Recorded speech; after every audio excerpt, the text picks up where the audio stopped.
Welcome to Fabled Travels, Episode 2. This morning, we woke up at the Otter's Den, a beautiful bed and breakfast in the middle of the Shenandoah National Park. The building has been here for 200 years, but has been renovated and fixed up in the last 30 by the bed and breakfast owner Mickey and her late husband.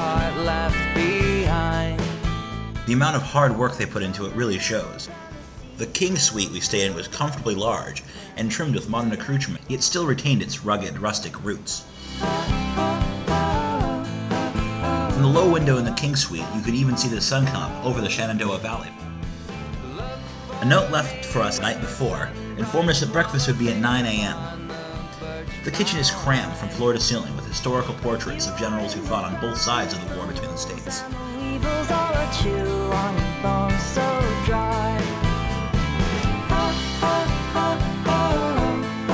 Mickey came out about halfway through our breakfast and sat with us, entertaining us for an hour with select chapters from her life story. By the time I left, I felt as I had caught up with an old family friend. We were eager to get out and see what the roads looked like in the morning. We weren't disappointed. Though it took us longer than expected to get back on the Blue Ridge Parkway, the scenery served to calm my impatience.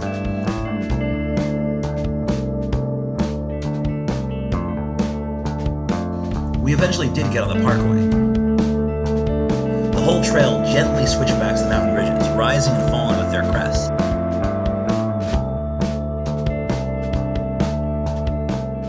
When I was 12, I raced game levels that aimed for this field. When I got older, I watched rally footage. But this was it. The perfect driving road. I thoroughly enjoyed every moment of it.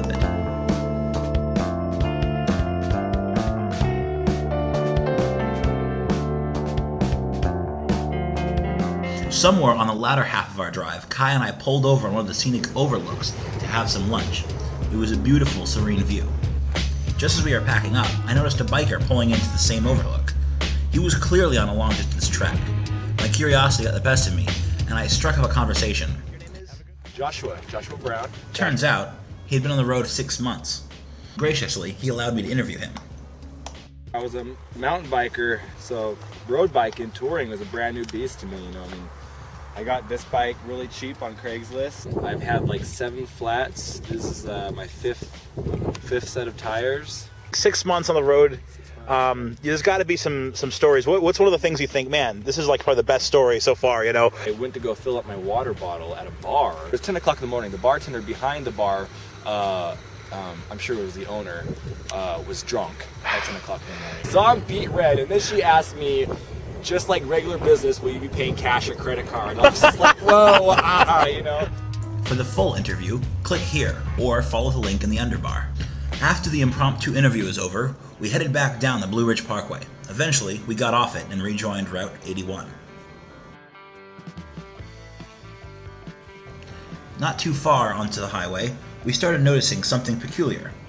At first, the billboards were for cigarettes, but then we saw many other things. Towels, porcelain dolls, Dutch masters, brasseurs to chandeliers. Plain old yeehaw, and then finally, as if they sensed our bewilderment and wished to offer some clarity, one of the last signs spelled it out for us. Best stuff, best prices, period. We pulled over to the exit touted on the billboards, and there it stood. A tower of in-your-face retail, a beacon of American gaudiness in an insecure world of graphic design and multiple typefaces. The JR store, in the flesh and larger than life.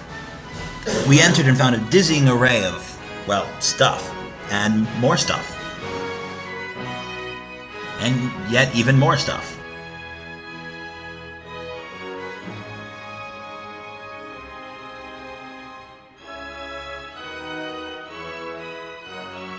Eventually, we had to leave.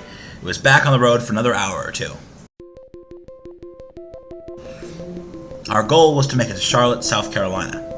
So Kaya researched the best deals for rooms. The rest of the rooms have 2 beds, this is awkward. We crashed at a Red Roof hotel. After catching up on some things with free Wi-Fi, Kaya and I went to bed, eager to see what adventures awaited us the next morning.